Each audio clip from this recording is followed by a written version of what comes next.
Perfecto, excelente. Ya. Muchas gracias. Bueno, ahora sí iniciamos. Hola, muy buenas tardes,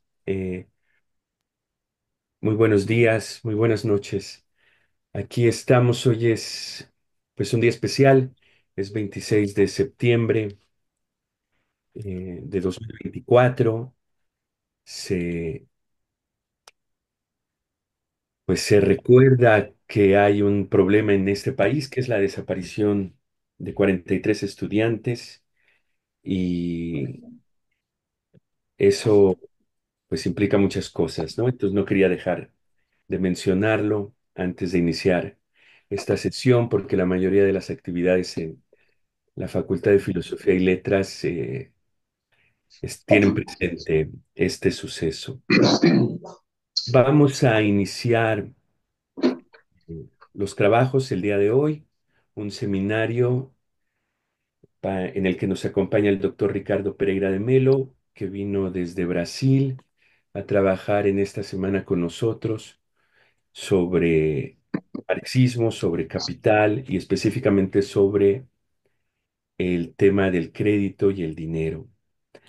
Voy a leer una muy breve semblanza de Ricardo Pereira de Melo. Él es doctor en filosofía por la Universidad Estatal de Campiñas, en Brasil. Actualmente es profesor asociado de la Universidad Federal de Mato Grosso do Sul y profesor permanente de la maestría profesional en filosofía. Actualmente está realizando estudios postdoctorales en la Universidad Federal de Paraná. Es editor jefe de la revista Eleutería y fue coordinador del grupo de trabajo Marx y la tradición dialéctica entre 2018 y 2022, especialista en el tomo 3 del Capital, coordinador del grupo de estudios sobre idealismo alemán y enseñanza de filosofía. Entonces, bueno, le vamos a dar la palabra para que él haga una primera intervención. Les pedimos a todos que cierren sus micrófonos, por favor, eh, para para oírlo a él y después vamos a intervenir.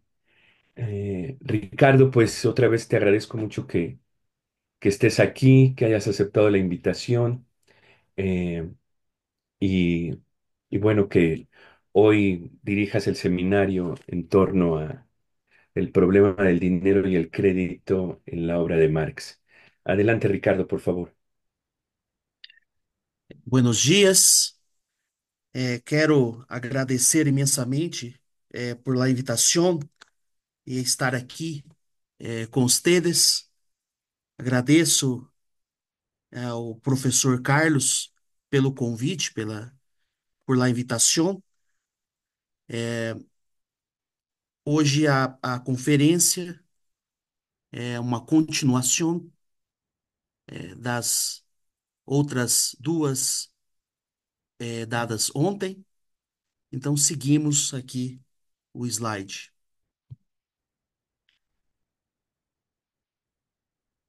Então, o objetivo de minha conferência de hoje é aclarar aquelas partes do Capital de Marx que estão relacionadas com a circulação do dinheiro, a circulação do capital e a circulação de dinheiro de crédito.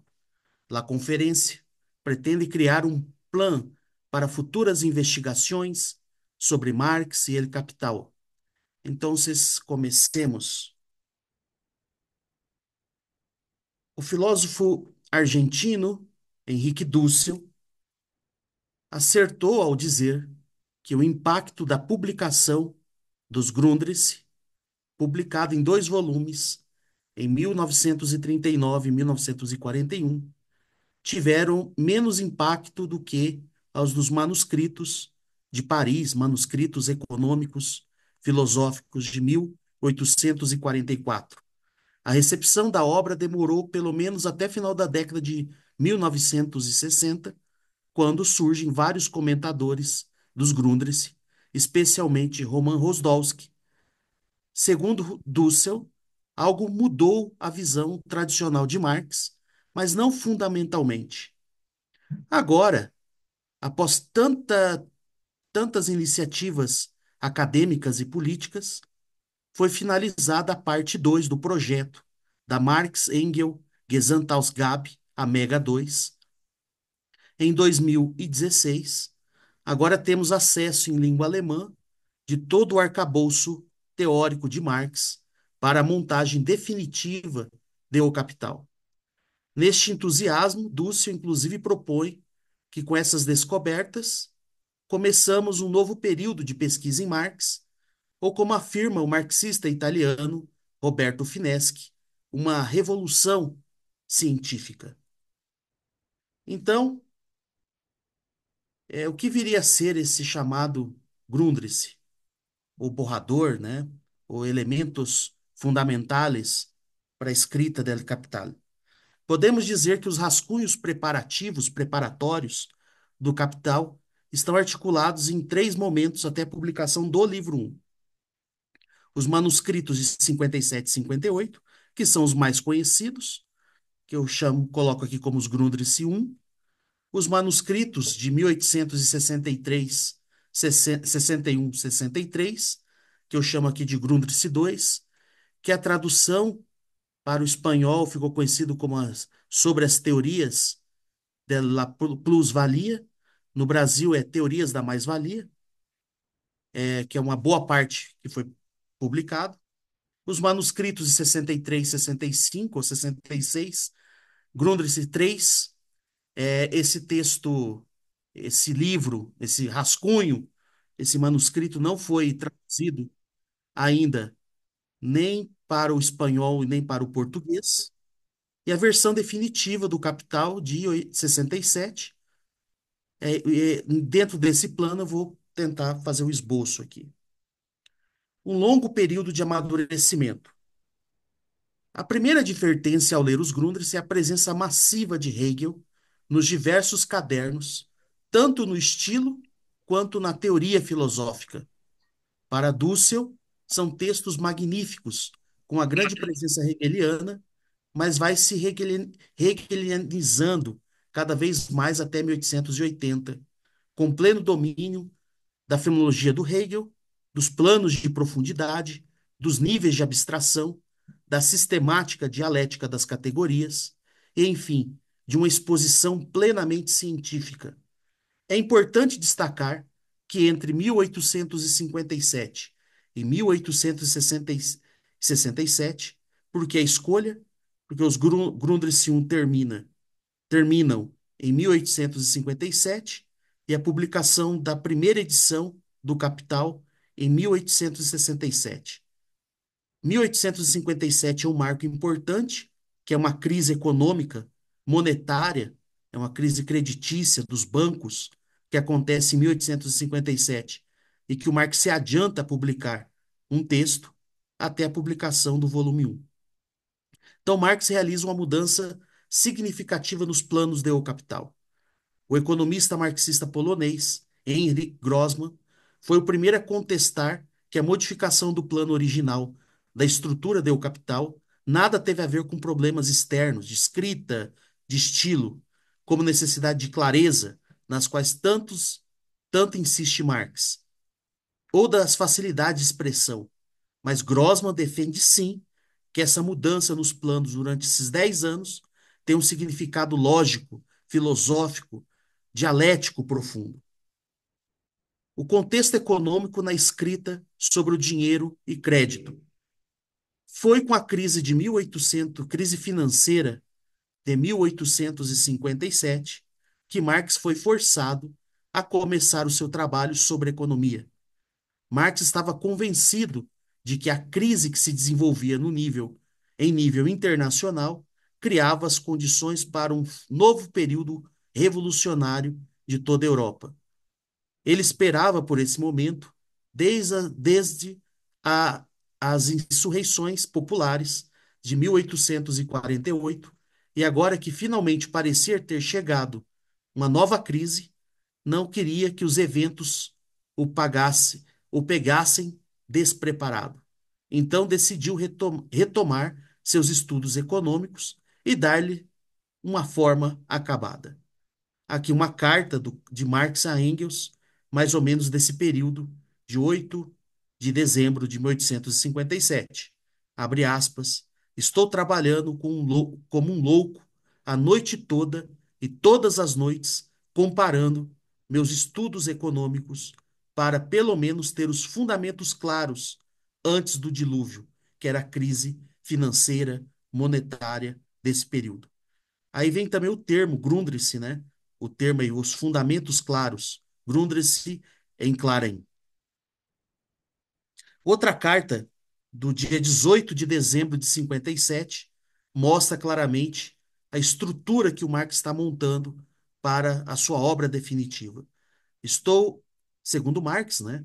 Estou envolvido num trabalho gigantesco, colossal, gigantesco, a maioria dos dias até as 4 da manhã. Esse trabalho é de dois tipos: elaboração dos traços fundamentais da economia política. Segundo ponto, a crise atual. A este respeito, sobre a crise atual,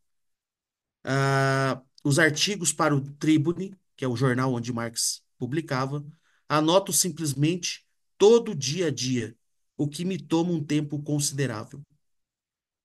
A Mega 2 terminou em 2012 a edição completa sobre esses textos escritos durante esse período, ainda inédito em português e espanhol. O conteúdo está contido na parte 4.14 da Mega 2. Segundo Marcelo Musto, esses manuscritos não eram compêndios das obras dos economistas, mas consistiam em uma grande quantidade de notas recolhidas de vários jornais sobre os principais desenvolvimentos da crise.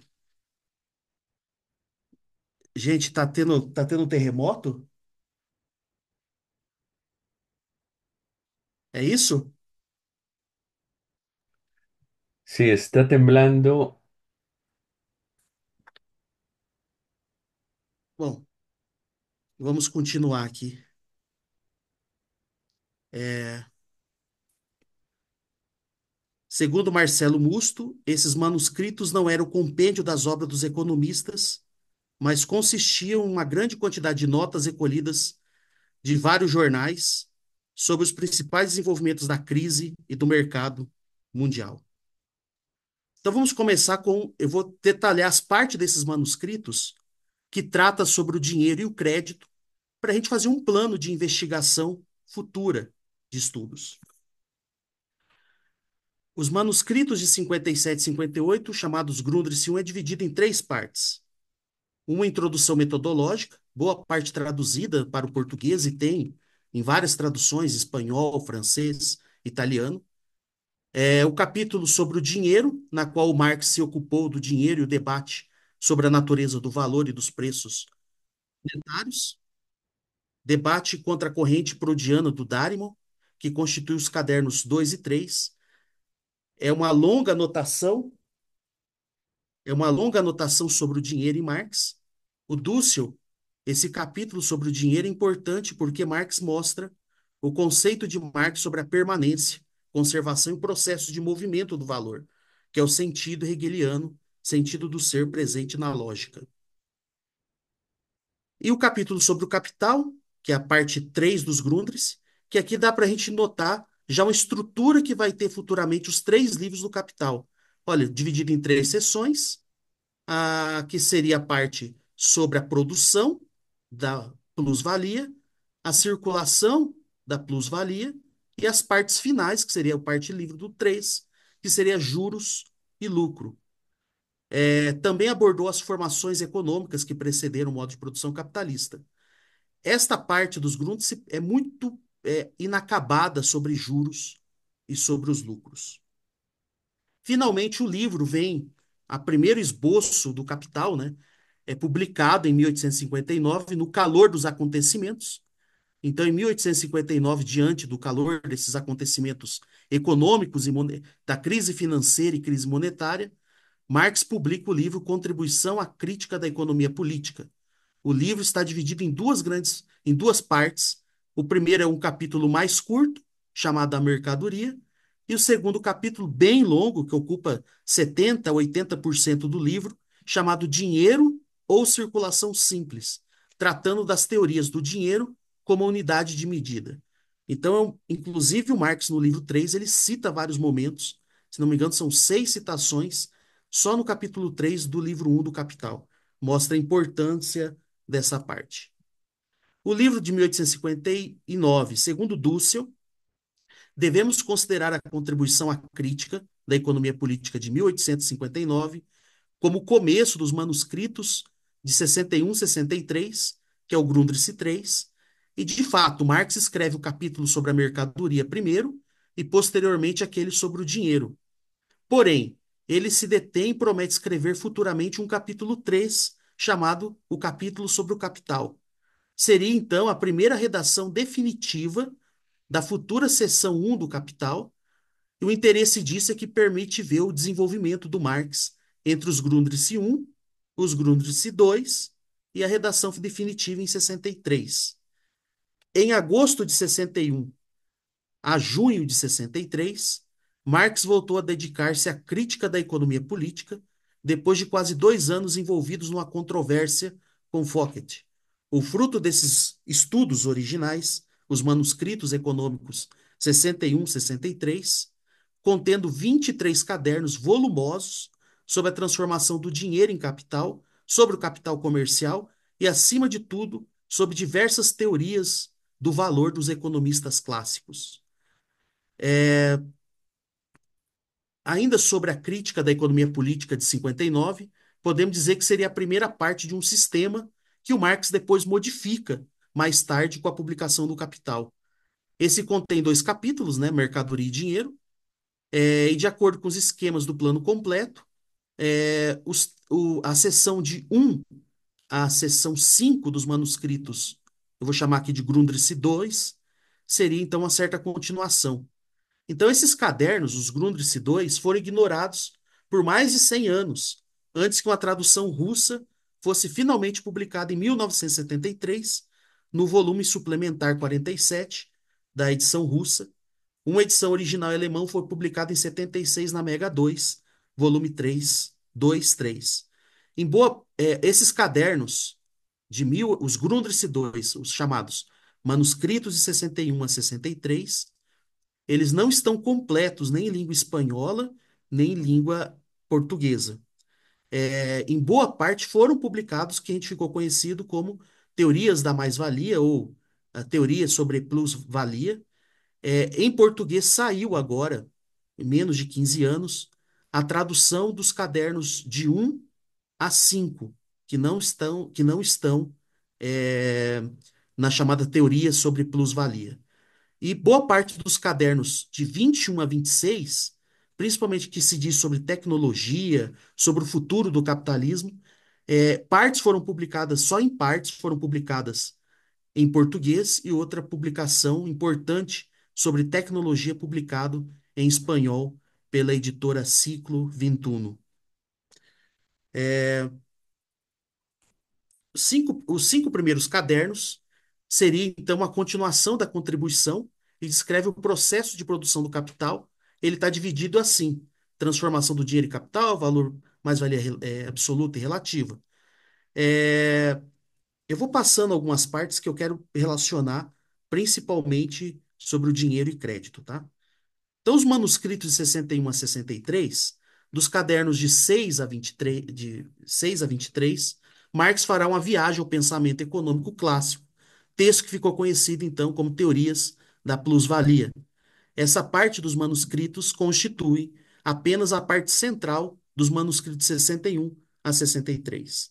A segunda limitação importante para essa recepção histórica é a interpretação que as teorias da plus-valia, como um quarto livro do Capital, adotada mesma por Marx Engels Werk, que é a primeira organização da obra completa do Marx. Se em certos aspectos se pode sustentar isso, nessa postura das teorias da plus-valia como um quarto livro do Capital, esta não é aceitável nos termos reducionistas em que foi historicamente proposto, porque se perde a especificidade dos manuscritos com base no desenvolvimento das teorias marxistas do capital, segundo Fineschi, Roberto Fineschi. De acordo com Dussel, não é uma história, por isso não tem nada a ver com o livro quarto, e sequer é mais importante do que propriamente do que o Marx descreve nos três livros. Como que ficou as divisões? Eu grifei aqui as partes sobre dinheiro e crédito. As divisões dos cadernos que compõem as teorias da mais-valia são as seguintes. Caderno 6, então só um detalhe, né? Caderno de 1 a 5 foram publicados recentemente em português, que fala sobre a transformação do dinheiro em capital, sobre a mais-valia absoluta e relativa. O caderno 6, eu vou seguindo aqui rapidamente, que eu quero chegar à questão do dinheiro e do crédito. O caderno 6 seria sobre os fisiocratas, 6, 7, 7, 8 e 9 sobre o Adam Smith, o caderno 10 sobre François Quesnay, os cadernos 11, 12 e 13 sobre Rod Bertus e as teorias sobre a renda da terra do David Ricardo.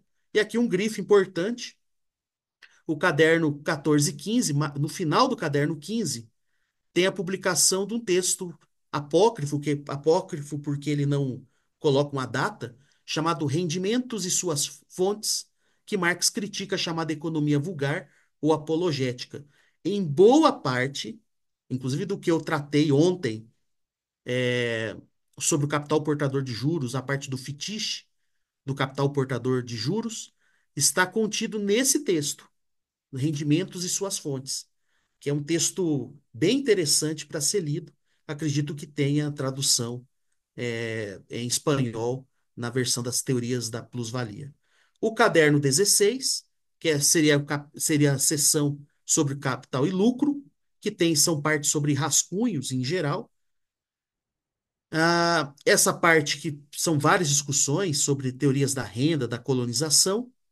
E, finalmente, Marx esboça, então, nesta parte que ele vai tratar sobre o caderno 18, sobre resultados da produção capitalista, tem uma parte que ele divide, que é curta, chamada divisão do lucro em lucro industrial e juros, que eu falei ontem, as receitas e suas fontes, ele volta novamente a caracterizar, e o movimento de refluxo de dinheiro no processo de produção, que é fluxo e refluxo, que é sobre o capital, o dinheiro de crédito.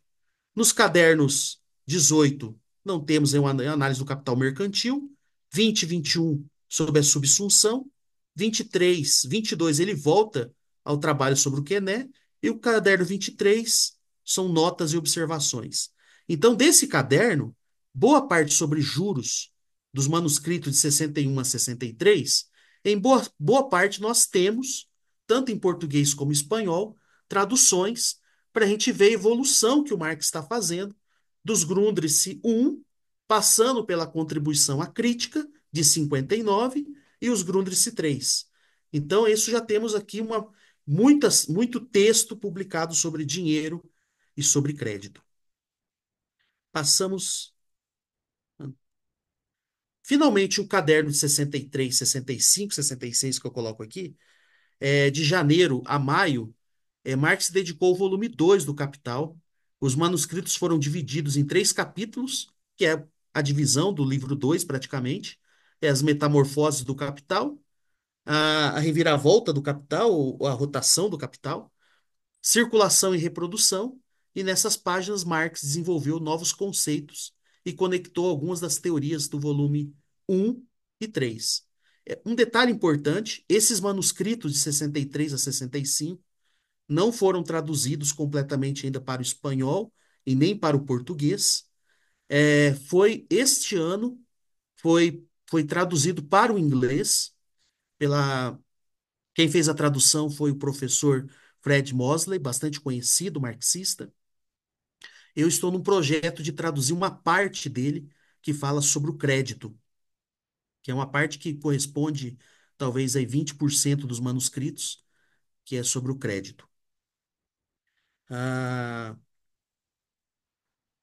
E uma questão importante, dos manuscritos de 63 a 65, entre julho a dezembro de 65, Marx redigiu, embora de forma fragmentária, a parte 5, que ficaria a parte 5 que seria do livro terceiro, né? Divisão do lucro em ganho empresarial e juros, capital portador de juros, que eu fiz a cópia do como está nos manuscritos.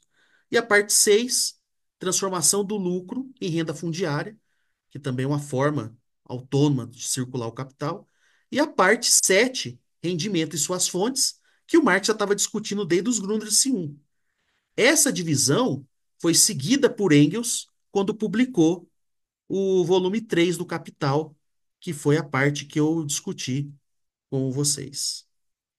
Em 1866, numa carta a Kujma, de 13 de outubro de 66, né, Marx abandona a ideia de publicar 12 volumes do Capital e resolve então refazer a parte sobre a mercadoria e dinheiro que estava presente em 59.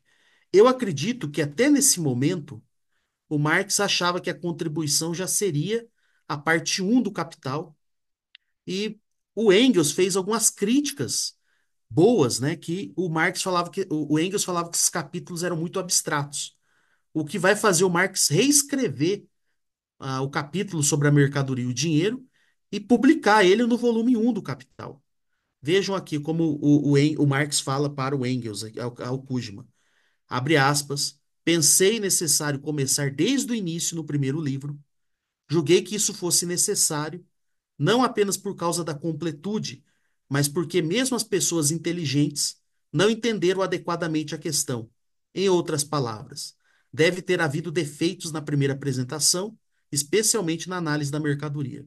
Lembrando que o livro A Contribuição à Crítica, que o Marx publica, teve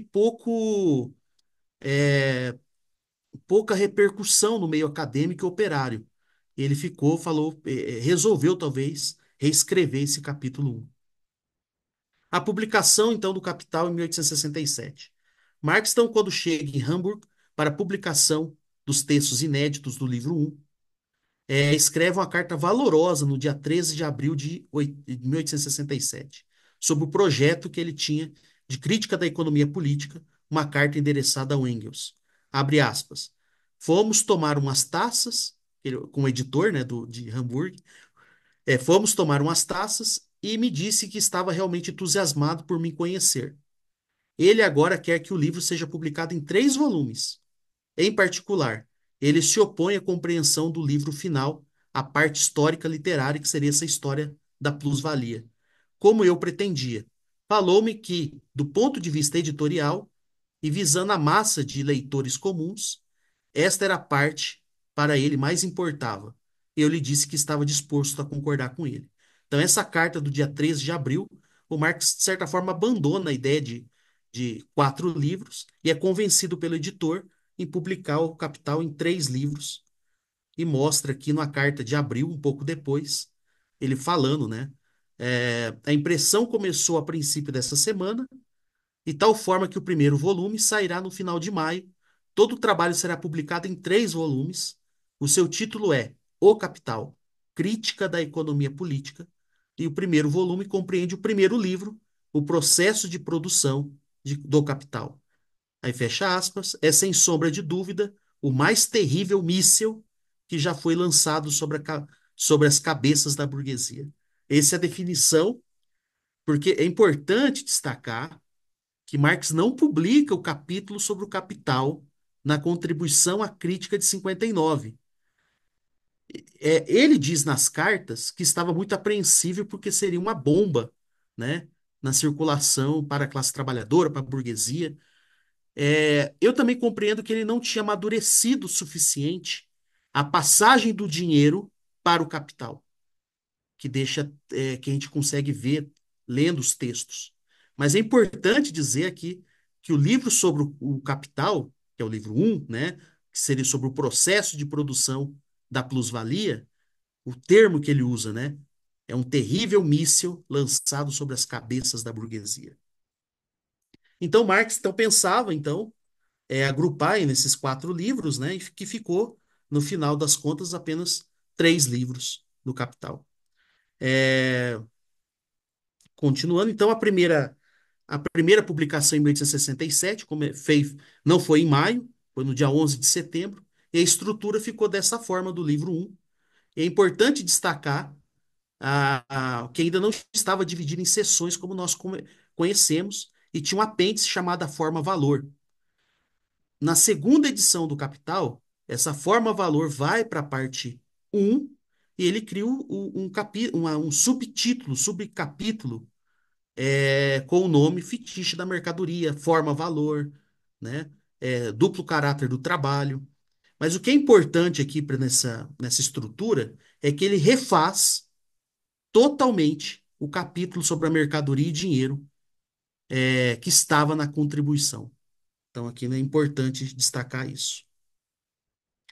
De outubro de 1868 até a primavera de 1869, determinada a dar conta dos últimos desenvolvimentos do capitalismo, Marx compilou copiosos trechos de textos sobre mercados financeiros e monetários que apareceram nos jornais burgueses da época. Essa parte dos apontamentos ainda não foram publicados, eu também não tive acesso a esses textos, que provavelmente vai vir na parte 4 da MEG, não na parte 2. Após a Comuna de Paris, 1870, Marx volta sua atenção à nova edição do livro 1, ainda insatisfeito com a exposição do livro, principalmente sobre a parte que versa sobre o valor, que levou a ele reescrever o capítulo 1 e a reorganização da obra. Em 1800, dezembro de 71 a janeiro de 1872, Marx reescreve o apêndice de 67, aquele apêndice que felizmente está publicado em espanhol e foi publicado recente em português esse apêndice, e vai sair uma nova tradução ainda esse ano desse apêndice. Então, no português do Brasil, vamos ter duas traduções diferentes desse apêndice. Além de um pequeno número, além de um pequeno número de adições. Em 1867, Marx dividiu então o livro em capítulos. Agora, em 72, os capítulos se tornaram seções, cada uma com subdivisões mais detalhadas. E eu quero destacar novamente aquilo que eu comentei. A transformação do dinheiro em capital é a menor seção do livro um. É a menor seção dos três livros do Capital. Ele tem apenas um capítulo, o capítulo 4 do livro primeiro, e mostra também a complexidade de passar do dinheiro ao capital. E a outra complexidade que eu vou tentar expor aqui ao final é a passagem do capital nas formas autônomas de circulação, entre elas o capital portador de juros, o dinheiro de crédito e o capital fictício. A segunda edição, contudo, Marx então suprime esse apêndice. Tá, isso aqui não. Ah, outra coisa que eu coloquei aqui como adendo, acho que é importante, e é pouco explorado, acredito. A partir de março de 1872, Marx começa a trabalhar na correção dos rascunhos da tradução francesa, que foram impressos em fascículos, né, entre 72 e 75, após o esmagamento da Comuna de Paris. Um editor banqueiro francês, Chartreux, exige que em Saint-Sébastien, próximo, então, desde os anos 40 do século XIX, resolve então publicar o Capital em fascículos. Então, se a gente pega a edição francesa do Capital, você vai ver que ele tem mais capítulos do que a edição espanhola, a edição portuguesa, porque o capítulo 4 do livro um, né, que estou falando do livro um, a seção um, desculpa, o capítulo 4 do livro um é publicado em três volumes, em três partes, e o capítulo 24 é publicado em seis partes, né? Então, no dia 18 de março, março de 1872, o Marx finalmente publica aí a primeira sessão. Aqui estão as edições. Com a edição da Mega 2, é possível, então, ter acesso de maneira integral a todas as edições do livro um, supervisionadas ou autorizadas por Marx e Engels. Então, temos, então, seis edições. A primeira edição, alemã, a segunda edição alemã, 1872, a edição francesa, supervisionada por Marx. O Marx viveu na região, nasceu na região que falava alemão e francês, né? A terceira edição, a alemã, que foi lançada por Engels, a edição inglesa, que foi supervisionada pelo Engels, e a quarta edição, alemã, que temos em língua portuguesa, e a maior parte das traduções no mundo é a partir da quarta edição. Eu citei a tradução do Pedro Scaron, a importante tradução dele. E a tradução que ele faz do Capital do livro 1 é a partir da segunda edição, tá? Eu acho que é uma das poucas, e é uma das melhores, e é uma das poucas traduções a partir da edição alemã. Aqui tem uma parte, um quadro que eu tentei mostrar, né? Mais ou menos. Então, após a publicação do Capital, então temos aqui os últimos manuscritos, né? Em 1875, Marx escreveu outro manuscrito para o volume 3, intitulado As Relações entre Valor, Taxa de Lucro Desenvolvida do Ponto de Vista Matemático, contida na, contida na Mega 2, Mega 2, parte 2. Em outubro de 76, a início de 81, preparou rascunhos das sessões do livro 2 para Mega 2.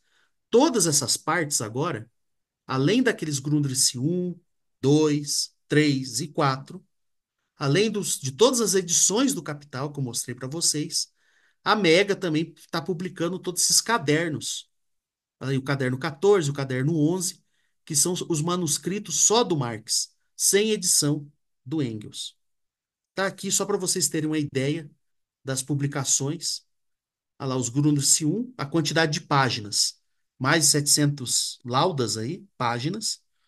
O Grundrisse 2 é o maior manuscrito, quase 1.000 páginas. Os manuscritos 3, em torno aí de 350 páginas. E, finalmente, a redação do Capital, tá aí. Mais os manuscritos que eu falei, né, que foram publicadas posteriormente. Agora o plano de estudos aqui é sobre o dinheiro e sobre o crédito. Então, como estudar o dinheiro e o crédito? O que eu observo, em geral, no mundo inteiro, quando vai se falar em dinheiro, pega apenas partes específicas do Marx. Geralmente estudam apenas o livro 1, quando no muito o capítulo 3, tá? E não consegue caracterizar o dinheiro, e o dinheiro de crédito, ou as formas de circulação do valor no modo de produção capitalista. Então, geralmente, as leituras ficam fragmentadas. Então, aqui eu vou tentar mostrar. No livro 1, mesmo um autor tão importante como Joseph Schumpeter, escrevendo no seu livro A História da Análise Econômica, ele fala que o Marx seria um teórico metalista, um teórico da economia que defende o ouro. Se para aqueles que assistiram a palestra ontem, percebeu que o Marx se afasta dessas teorias metálicas do dinheiro. Bom, o que é importante estudar sobre o dinheiro no Marx? Então, no livro 1, é importante, sem dúvida nenhuma, estudar o capítulo 3. É fundamental para compreender os fenômenos monetários. Esse capítulo deve ser lido em conjunto com o capítulo sobre o dinheiro presente nos Grundes de 57 e 58, e principalmente, que o Marx mesmo indica, ler o capítulo 3 junto com a contribuição à crítica da economia política, publicada em 1859. Marx, inclusive, indica como leitura adicional em nota de rodapé do capítulo 3. É, sem dúvida nenhuma, a primeira leitura sobre o dinheiro. É, divisão A divisão do capítulo 3 está dividida em três partes, que ontem o professor Carlos Oliva detalhou para a gente. O que é importante é que o Marx mostra nesse capítulo 3 as funções do dinheiro na circulação simples, que tem como função o dinheiro ser meio de troca. O dinheiro não é uma finalidade. Lembrando que o capítulo 2, o Marx trata do processo de troca, e o capítulo 3, que é o que a gente está tentando analisar, as funções do dinheiro no processo de troca, de ser medida de valor, meio de circulação e meio de pagamento, meio de pago, tá? Mas o que é importante, o dinheiro funciona como meio e não como fim. E a finalidade do dinheiro na circulação simples é a fórmula MDM, ou seja, a finalidade é o valor de uso. Então está pressuposto algumas coisas. Está pressuposto o crédito, os juros e todas as formas derivadas do capital. Todas as formas derivadas do capital. Então aqui o Marx está analisando o dinheiro na sua pureza de ser meio de troca, certo? O livro 2 é importante, a leitura dos três primeiros capítulos da seção 1, que Marx discute as formas funcionais do capital industrial, o capital dinheiro, capital produtivo e capital mercância, tá? A segunda Eu até que fiz uma colagem aqui para a gente ver lá o ciclo do capital monetário, o ciclo do capital produtivo e o ciclo do capital mercadoria. É importante porque aqui o Marx depois, lembrando, existe uma estrutura lógica do capital, dos três livros, dialética, né? Enquanto o livro primeiro, a primeira seção trabalha a circulação simples, pressupõe a produção de mais-valia, da plus-valia, da produção do capital, o livro 2 agora pressupõe a leitura do livro um e o Marx inicia a seção um com a circulação, não a circulação simples, mas agora a circulação do capital, mas a circulação do capital industrial, que está aí nas suas três formas funcionais. Tá aqui as figuras que eu trago aí para vocês, as formas funcionais. Olha lá, a forma do capital monetário, quando o dinheiro compra mercadoria, força de trabalho e meio de produção. A fase 2, quando o capital se adentra no interior da fábrica e produz mais-valia. E na fase 3, a capital mercadoria, que se coloca à venda e as formas funcionais. Então, como estudar então o dinheiro de crédito agora no livro terceiro? Então, a gente fez uma viagem aqui, né, dos três livros para chegar no livro terceiro. Todos os capítulos da seção 4 e 5 são importantes para compreender o papel do crédito e do dinheiro de crédito na circulação capitalista. A seção 4 mostra a divisão do capital comercial entre capital comércio de mercadorias e capital comércio de dinheiro. A seção 5, Marx discute os três primeiros capítulos sobre o capital portador de juros e a divisão entre o capitalista financeiro e o capitalista funcionante, que eu comentei ontem com vocês. Depois, Marx apresenta a formação e a importância do sistema de crédito moderno e o dinheiro de crédito como signo de circulação. Apresenta, então, as categorias do capital bancário, por fim, né? Depois de fazer todo esse caminho, apresenta a categoria do capital bancário como uma síntese de diversos tipos de circulação presentes no modo de produção capitalista. Quais são as formas de circulação que o capital bancário é, mantém? Uma coisa que é importante, o capital bancário, ele vai ser a síntese desses múltiplos tipos de dinheiro e capital que circulam. Então, o banco, o capital bancário, no caso, como categoria, é, ele mantém o capital portador de juros, o capital comércio de dinheiro e o capital de ações, o capital dos títulos, que seria o capital fictício. E, por fim, ele apresenta o mistério de fazer dinheiro do capital bancário, que é o capital fictício, que é a parte mais fragmentada do capital. Acho que são duas partes muito fragmentadas. A parte sobre o dinheiro de crédito e a parte principalmente do capital fictício. Tá? E nós temos aqui, que eu mostrei ontem, né, os ciclos reprodutivos do capital portador de juros e finalmente a aparência da circulação dos juros, mas lembrando que para o capital fictício que circulam apenas títulos de propriedade, ele vale ali como mera capitalização que o Marx usa. Muitas graças. Espero ter hoje ter falado um pouquinho mais da estrutura dos três livros e como fazer um plano de investigação sobre o dinheiro, sobre o crédito, o dinheiro de crédito, no caso, no Marx. Ok, muitas gracias. Muchísimas gracias, Ricardo. Muy impresionante la recreación de todo el periplo de Marx y las propuestas que haces de lectura, de actualización de los textos.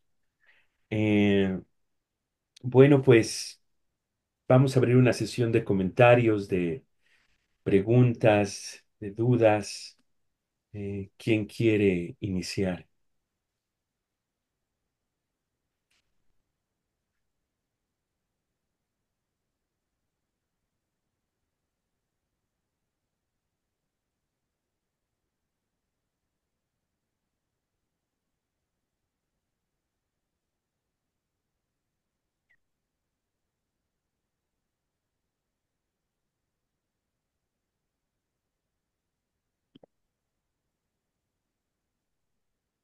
Andrea, por favor.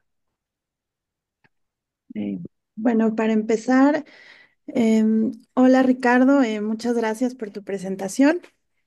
Yo quisiera hacer algunas preguntas. Sé que un poco trataste el tema la vez pasada, pero ayer, el día de ayer, pero bueno, como algunos no pudimos escuchar, quisiera volvértelo a preguntar.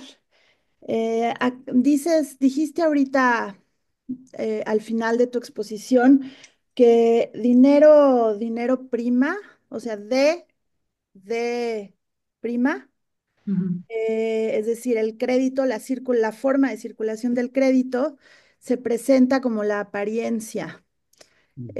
Quisiera, si pudieras, profundizar un poquito más en eso, porque bueno, algunos no pudimos estar el día de ayer.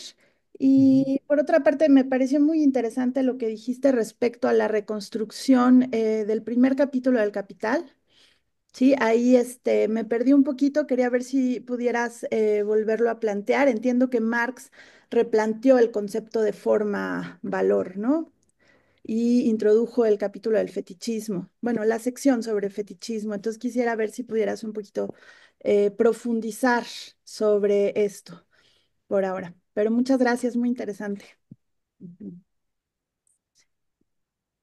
Eu respondo, Carlos? Pues si no hay por lo pronto otra pregunta, adelante y después nos iremos animando, ¿no? Adelante, Ricardo. Muitas graças pela pergunta. É, sobre a primeira, ah,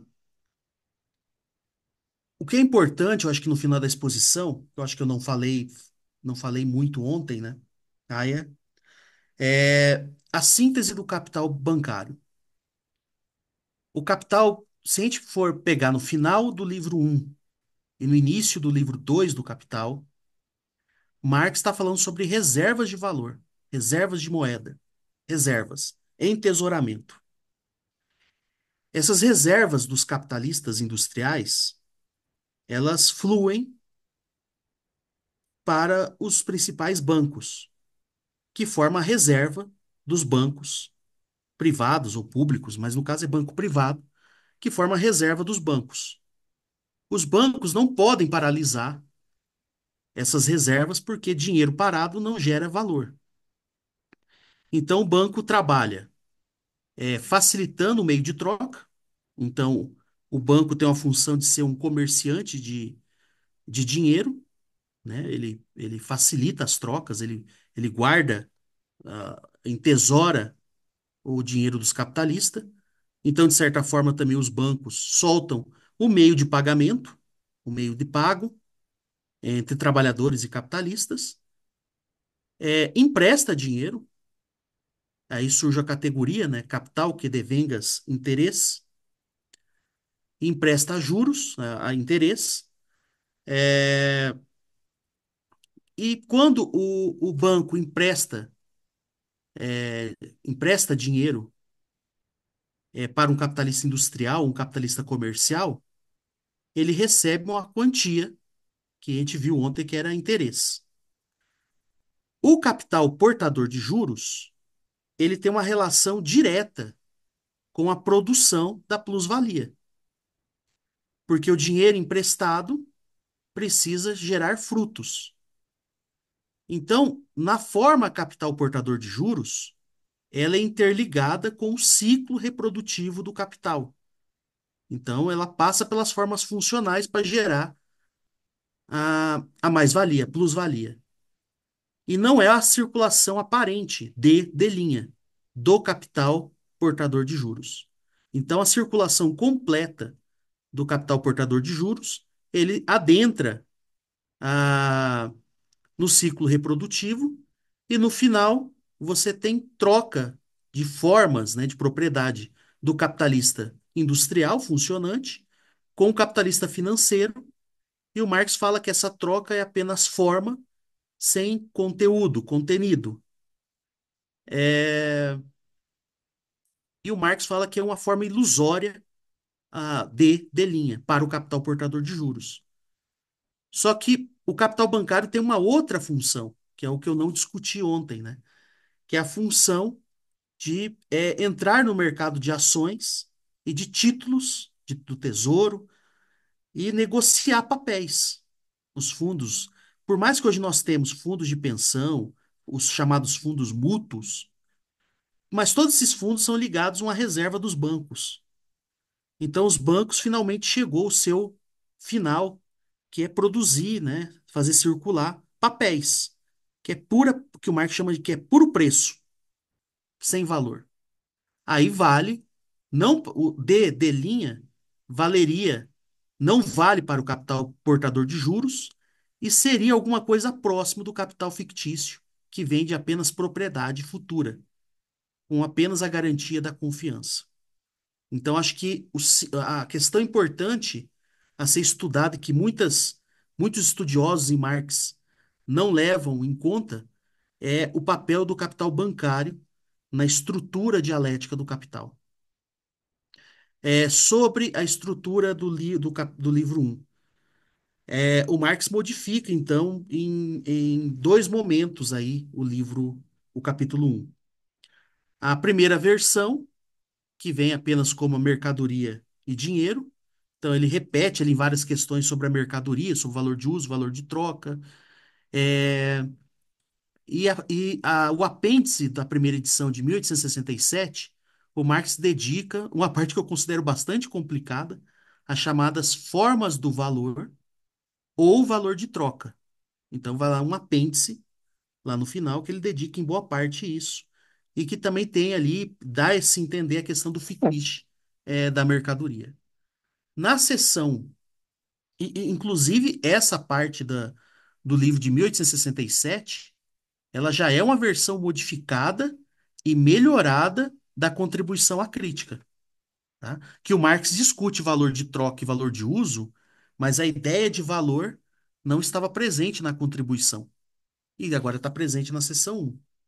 Para a segunda edição do Capital de 1872, esse apêndice vem como boa parte que a gente conhece hoje como as formas de valor ou valor de troca, que é a seção 3 do capítulo um do Capital, e o Marx escreve uma ou outra parte importante, talvez uma das partes mais conhecidas do Capital, o chamado fetiche da mercadoria. Então, existe sim uma mudança de estrutura, existe sim uma mudança de estilo, mas também há um avanço conceitual do Marx, ao introduzir as formas do valor e também o fetiche da mercadoria.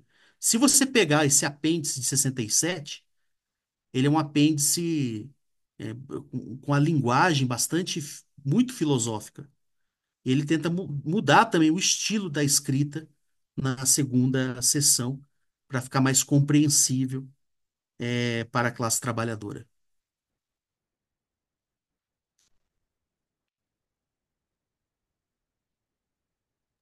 Muchas gracias, Ricardo. ¿Alguien más quisiera comentar algo?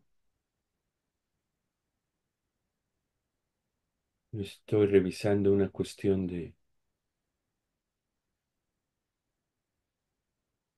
Bolívar Echeverría sobre el tema para ahora comentarla. Pero adelante, los escuchamos.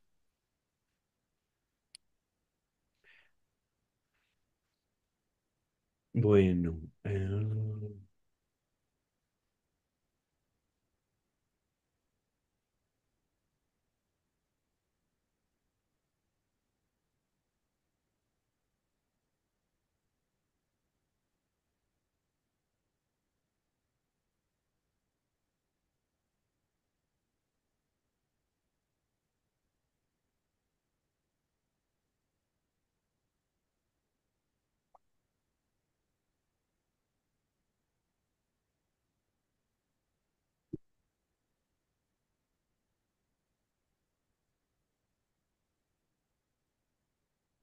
bueno, yo quisiera hacer algunos comentarios en lo que se van animando los demás.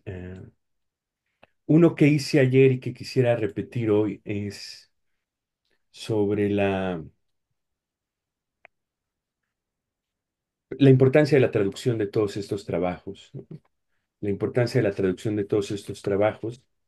Y yo, pues, por azar conocí a Ricardo, lo cual también habla de las deficiencias del trabajo académico en Latinoamérica, porque es increíble que no nos crucemos, sino que él moderó una mesa en Porto y ahí fue cuando yo lo conocí y desde ahí me sorprendió muchísimo sus avances que estaba haciendo sobre la lectura de los manuscritos alrededor del problema del dinero y el crédito y fue así como pensé que sería muy interesante que viniera a la UNAM a compartir esto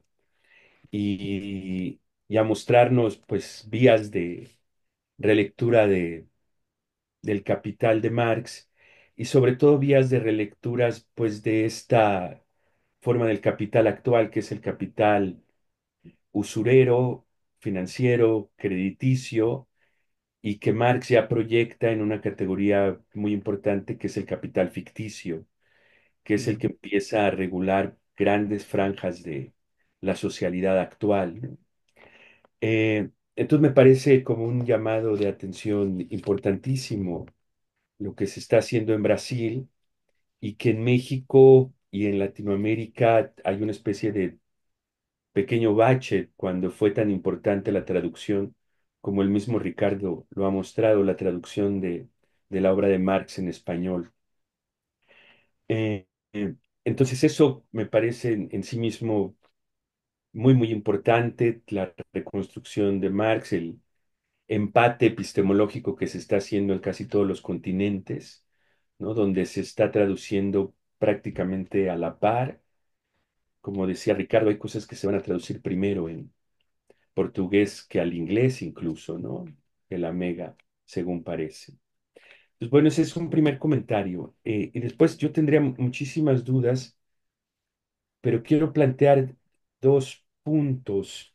Eh, para empezar, quiero mostrar este pequeño parágrafo de Bolívar Echeverría, porque así termina él sus textos, su introducción, su pequeña introducción a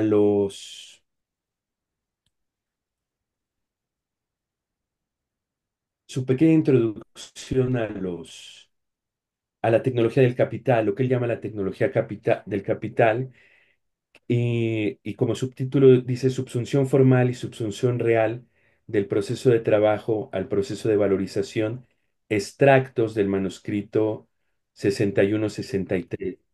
Entonces Bolívar hace un extracto muy complejo de apenas 14 folios que después dan en un libro de 50 pequeños folios, pero me recordaba mucho la introducción de Echeverría porque toca un punto que me parece que está latente en la exposición de Ricardo.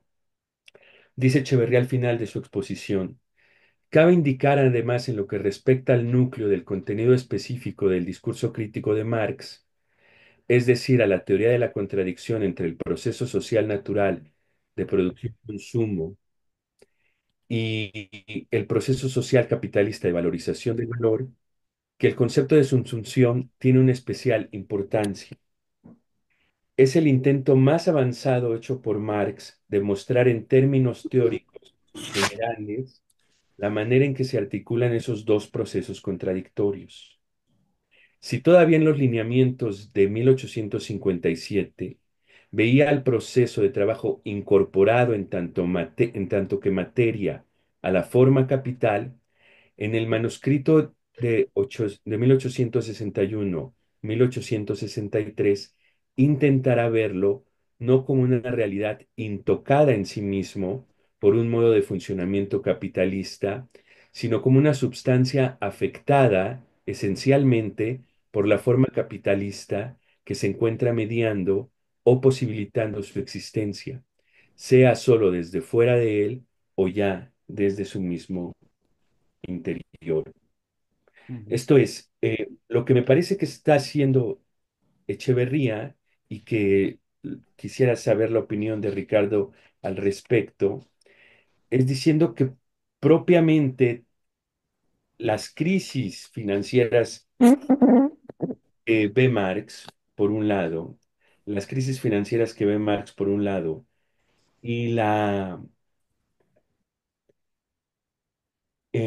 y su trabajo sobre el dinero y sobre el crédito bancario y el movimiento de las bolsas, hace que Marx incorpore en cierta medida la forma valor, dependiendo de la fuerza de trabajo, a los procesos de creditificación. Esto es, que Marx se da cuenta que ya en el plusvalor absoluto está inserto un proceso que genera capital por intereses. Uhum, Y me parece que lo que hace Echeverría es plantear a partir de ahí la noción de subsunción y que entonces sería propiamente el capital financiero crediticio el que empieza realmente a subsumir todas las otras formas de plusvalorización. No sé qué tan conducente pueda seguir siendo esta hipótesis que, pues, que es crucial, por lo menos en el trabajo de Echeverría.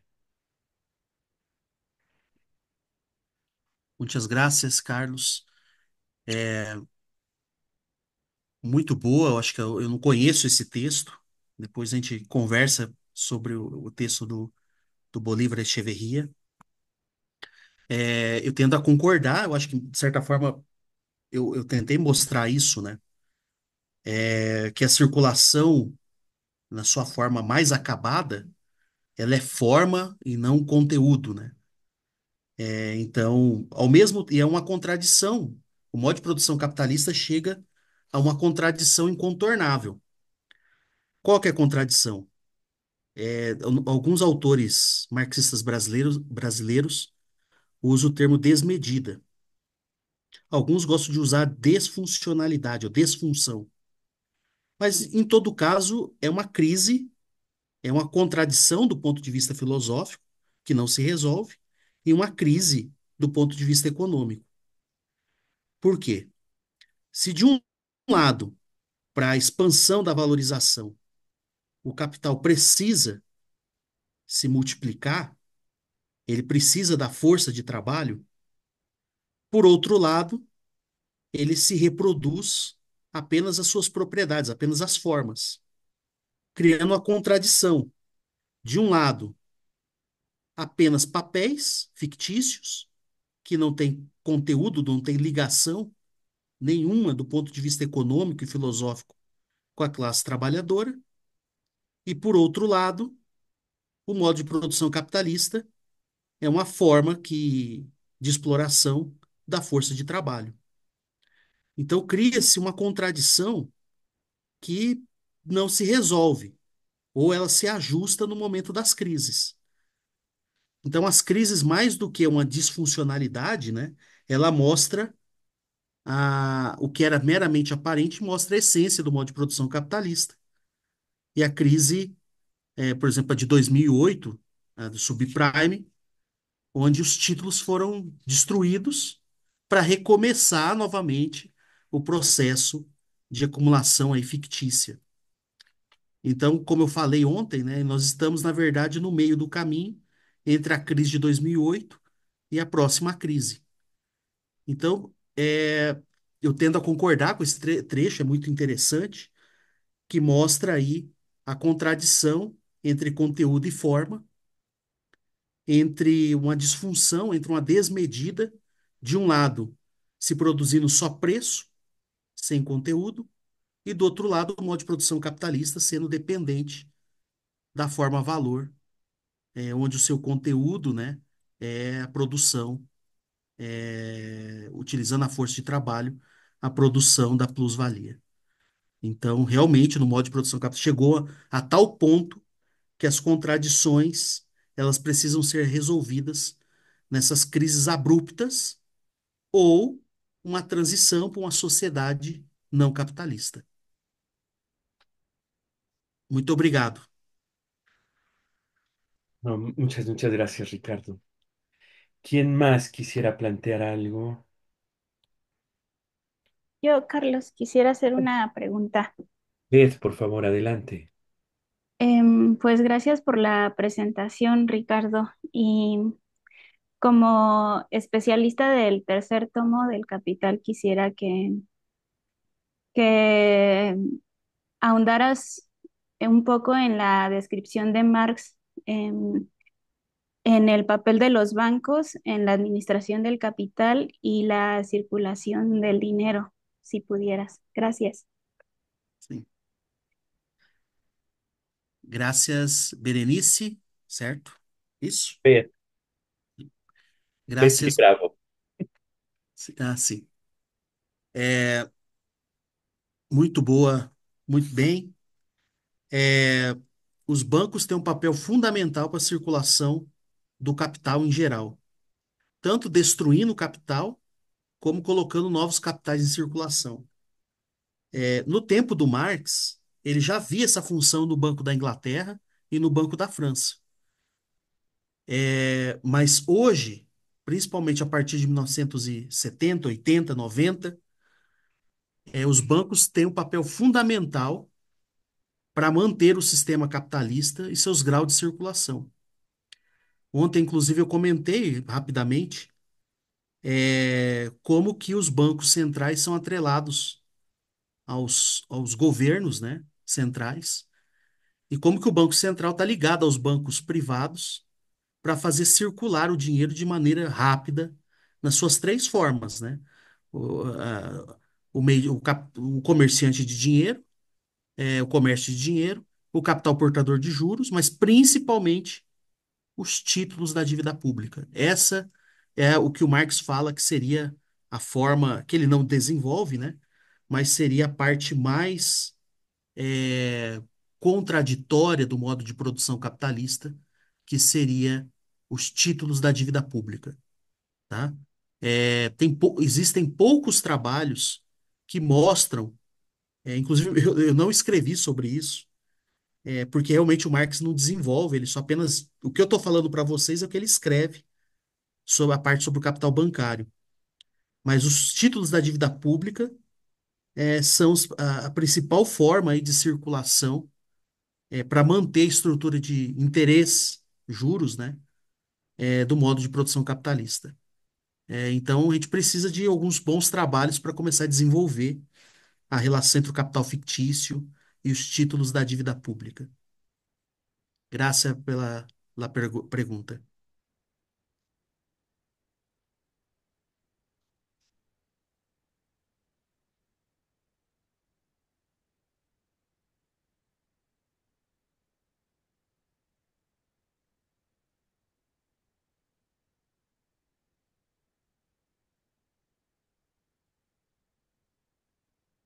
¿Alguien Olá, más? Carlos.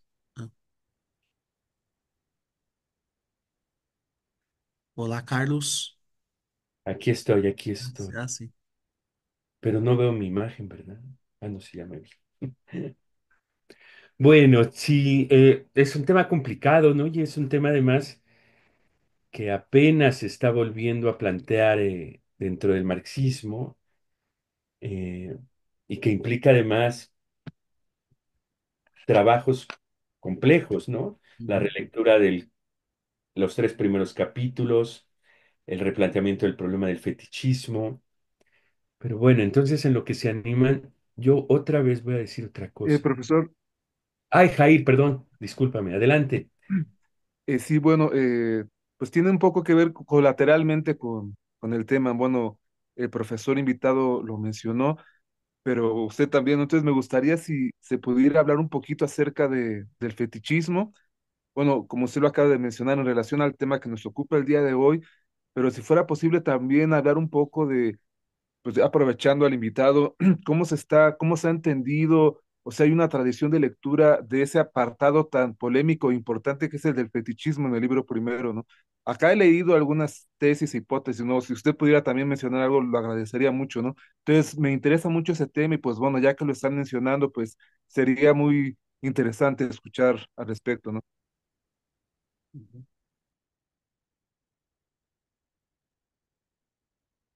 Pois bem, é, graças, Jair.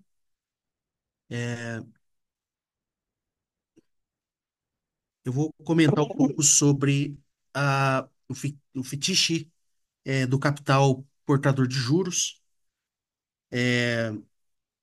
Bom, o Marx tem diversos momentos que ele fala dessas formas de mistificação. No capítulo 1, o Marx destaca ali o fetiche da mercadoria, mas ele vai.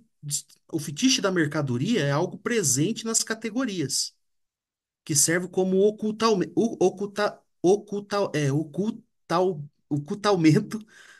do processo de produção capitalista, ou de mistificação.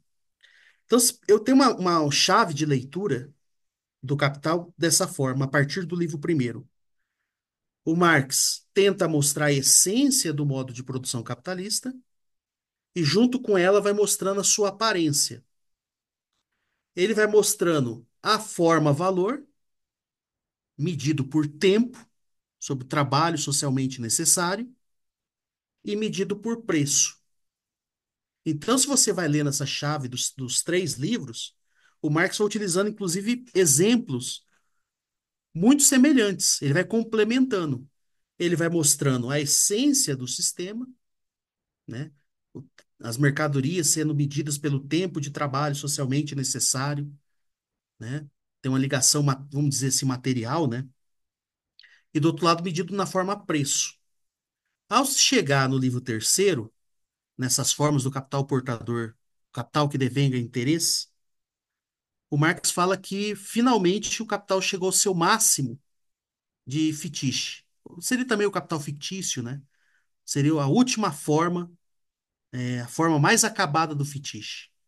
Porque se no capital portador de juros, o seu interior, o conteúdo, o contenido é ocultado, mistificado, para aparecer apenas a forma, no capital fictício é apenas forma, é apenas troca, é apenas preço. O Marx usa um termo chamado precificação, talvez seria precificação em espanhol,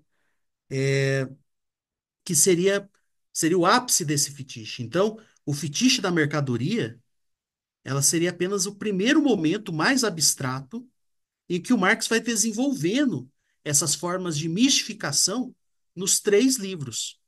Então, não é um ponto determinado, mas o fetiche da mercadoria presente no capítulo um é a chave de leitura para entender, assim como o valor, né? O valor e o fetiche seria a chave para entender as outras mistificações no modo de produção capitalista. Eu acho que um bom autor, para que eu estou trabalhando ele no Brasil, é o economista russo, né? Isaac Rubin, que tem uma obra importante que é, na tradução brasileira, chamada Teoria Marxista do Valor. Se não me engano, a edição espanhola está Ensaios sobre Marxistas sobre Valor, acho que seria isso, que é uma obra importante do russo, publicada sua quarta edição em 1929, e depois o Isaac Rubin, assim como outros da Revolução Russa, são mortos no processo, nos processos de perseguição instalados pelo Stalin na União Soviética. Então, acho que é um livro bem importante para ser lido, entendido aí um pouco sobre o fetiche na mercadoria. Graças, Jair.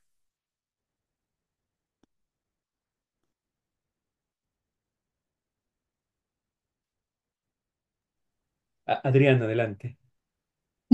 Sí, gracias.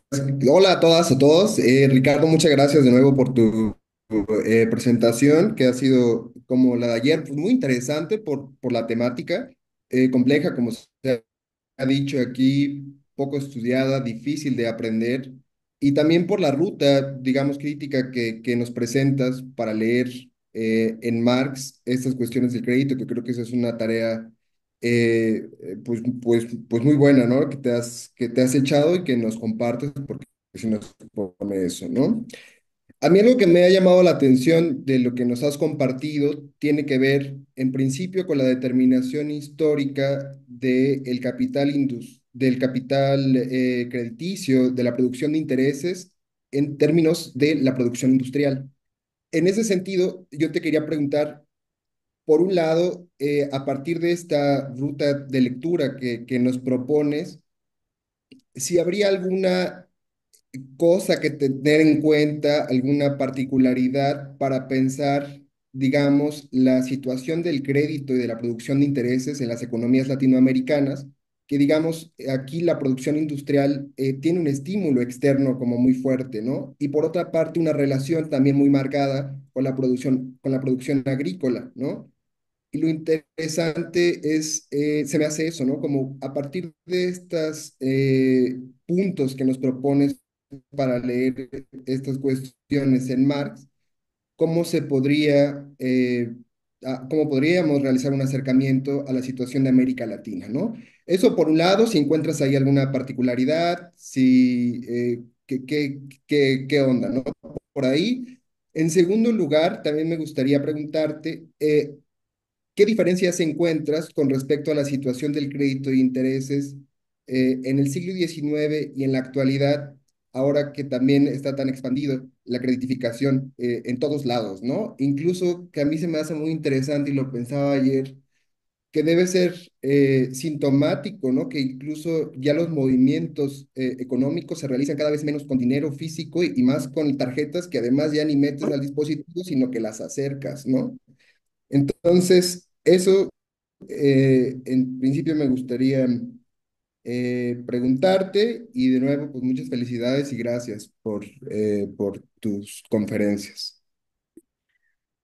Graças, Adrian. Graças pela pergunta. É, tem algumas áreas que estão desenvolvendo que no Brasil, acho que na América Latina, a chamada financiarização da vida. Capital fictício em todas as esferas.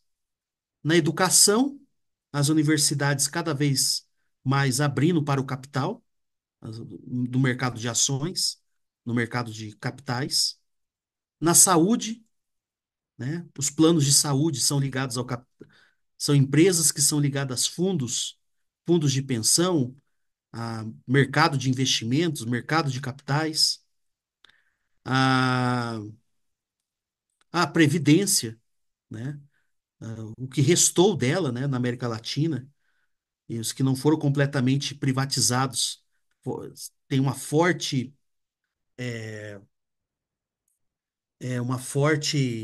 tendência para privatizar os fundos de pensão.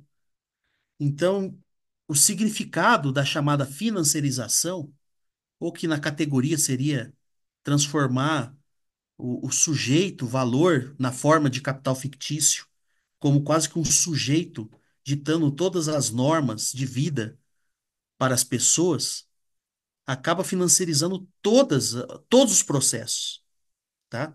Não há uma empresa de serviços ou no comércio, na indústria, que não esteja financiarizada.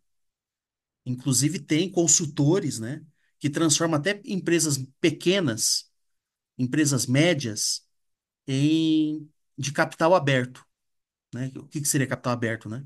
Entrar no mercado de ações. Então, todas as esferas da vida no mundo inteiro estão subordinados aos mercados de ações.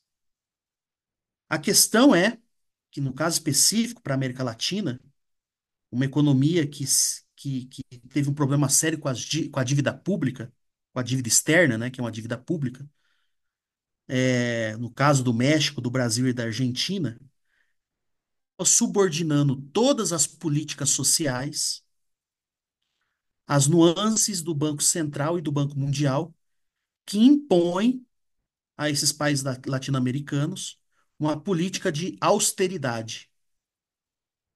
E política de austeridade significa cortar todo e qualquer tipo de custos com a política social e dar o máximo de capital para o pagamento dos juros da dívida, que nada mais é que um título de propriedade, que nada mais é que puro capital fictício, pura forma, sem conteúdo. Então é isso que nós estamos vivendo na América Latina. Tem um importante livro que foi traduzido agora para o português, da economista italiana Clara Matei, eu não estou aqui com o nome do livro, mas que fala sobre como as políticas de austeridade invadiram os principais países do mundo, inclusive os países europeus e os Estados Unidos.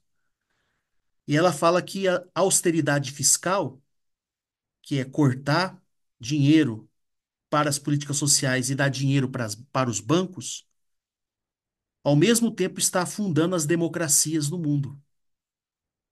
Então, nós podemos ver, no caso específico do Brasil, a ascensão dos supremacistas, né, a extrema-direita ligada a Bolsonaro, assim como na Argentina, ligado a Milei, que tem um discurso muito crítico e no caso específico do Brasil, é muito crítico com as políticas sociais criadas na Constituição brasileira a partir de 1988. Então, eles são profundamente críticos e disruptivos no sentido de quebrar o pacto social criado em torno da Constituição para dar aporte às pessoas que mais precisam, porque o modo de produção capitalista cria riqueza incomensurável de um lado, que fica nas mãos de poucos, e do outro lado, uma pobreza terrível para a sua população. Então, eu acho que vale a pena acompanhar esse duplo movimento, o movimento da concentração de riqueza que tem acontecido no mundo inteiro, e do outro lado, as políticas de austeridade fiscal que têm impacto nos governos com as crises das democracias contemporâneas. Eu acho que nesse sentido, a gente tem observado na América Latina vários exemplos disso. Graças, Adriano.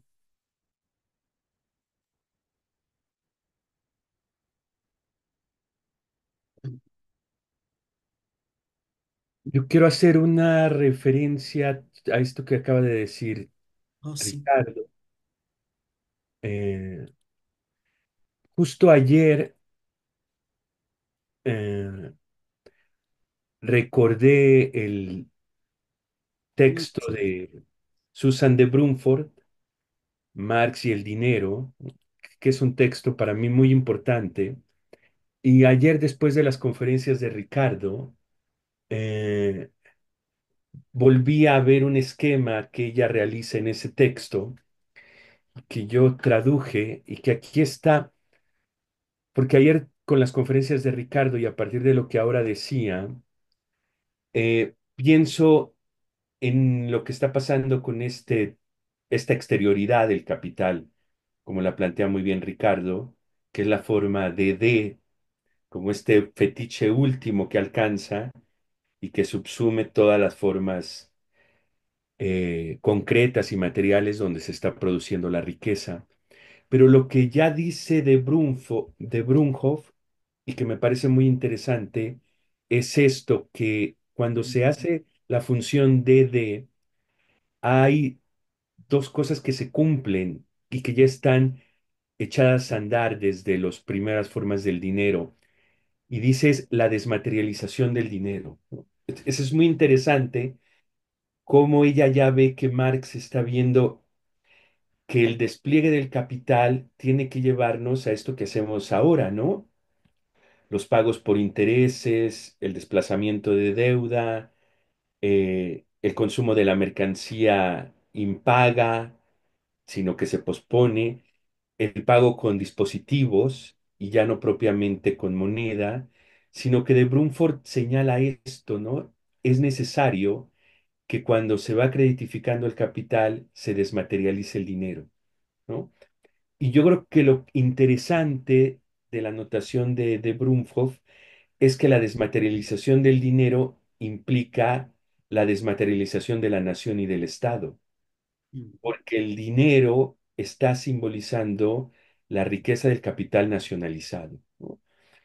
Y la segunda observación que ella extrae del texto de Marx es esta. Pese a todo, las funciones del capital crediticio son preservar la forma general equivalente. Esto es preservar que nuestra socialidad se dé por equivalencias mercantiles, ¿no? Lo cual es interesantísimo.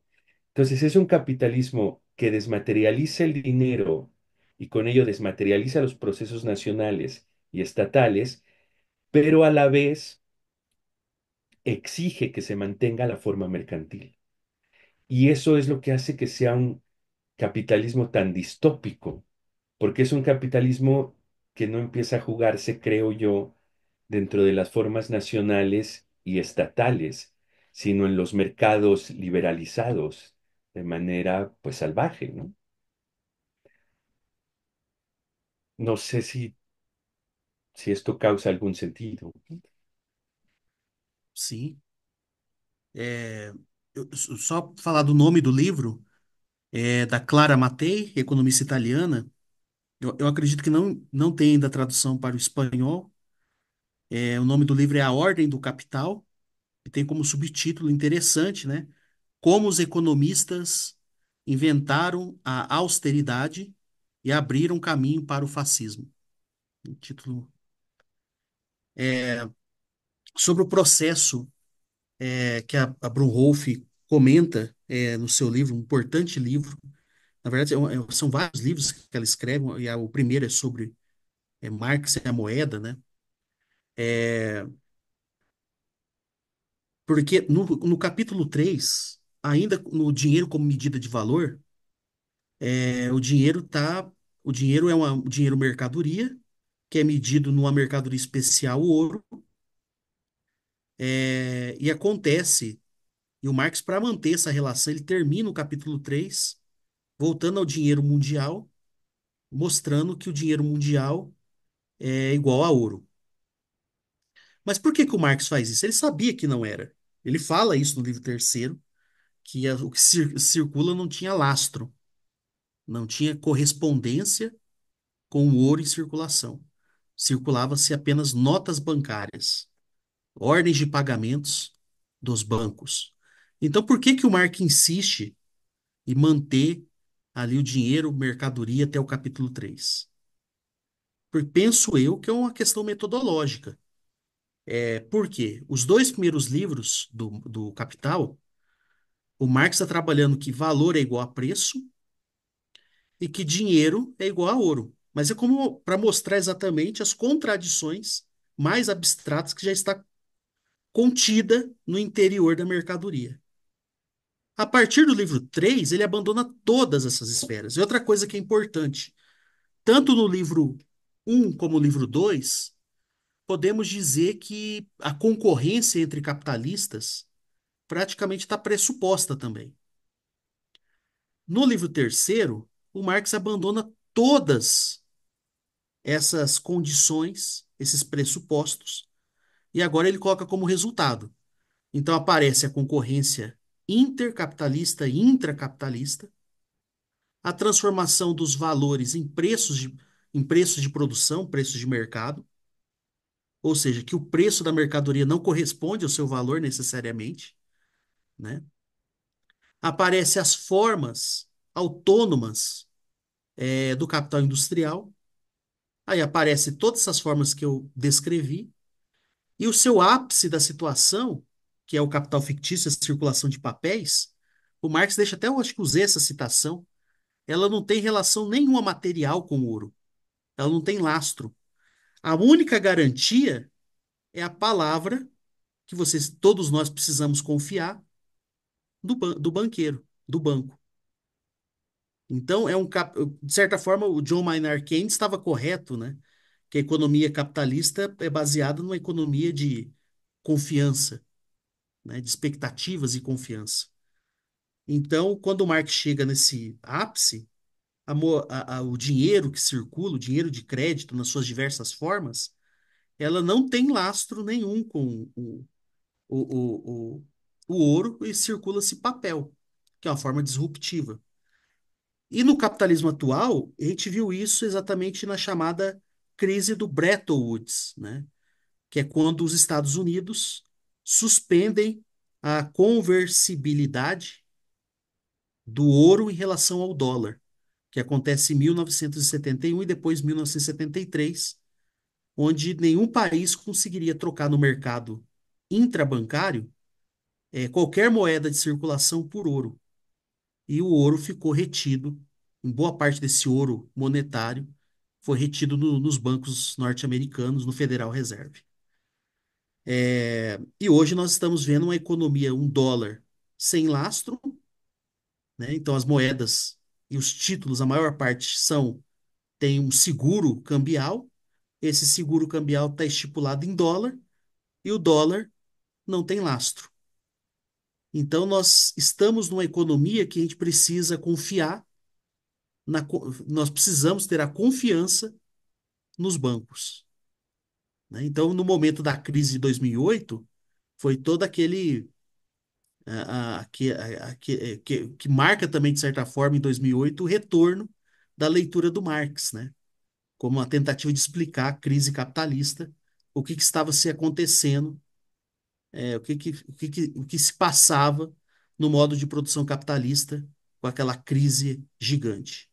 Então, eu volto, acho que a dizer, nós estamos num momento histórico entre a crise de 2008, que foi uma crise que atacou profundamente o mundo capitalista, e estamos no momento entre essa crise de 2008 e uma nova crise.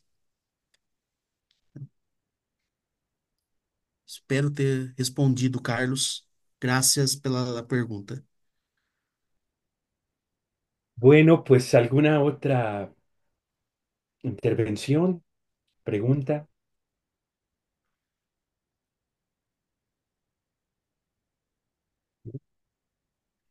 Bueno, ha sido una sesión pues muy interesante, ¿no? Es una lástima que ayer no, un error mío, ¿no? No hayamos tomado las previsiones para grabar la primera conferencia de Ricardo.